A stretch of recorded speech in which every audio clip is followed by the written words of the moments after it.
Assalomu alaykum jigarlar. Yaxshimisizlar? Butun O'zbekistonga katta rahmat padishga uchun reklamani ertalab gaplashgandim. Xudo xolasa akalar, reklamani umuman kelish omadi, yoshi past narx aytyapti. Короче, 5 kunda 100 mingta bo'lmasa hech qanday normal reklama chiqmaydi.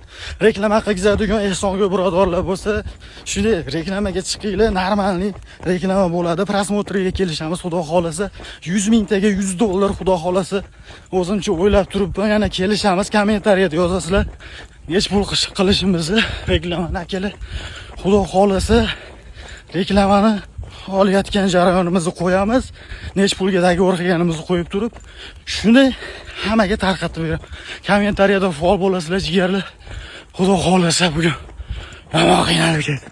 Ustamali barber xulo abeti kirib ketyapman. Kecha 14-yanvarda hech kim kelmaydi. Bizda 15-yanvar kuni 14-yanvarda nishonlayapti. Akalar, xullas kommentda faol bo'lasizlar. Короче, kim kommentni ko'play qilsa, har bitta zo'r kommentlarni to'plab, reklamani pulini shunday promo efir qilib tarqatib qo'yamiz akalar. Bosamiz butun O'zbekiston. Hammamiz bittamiz akalar, bosamiz.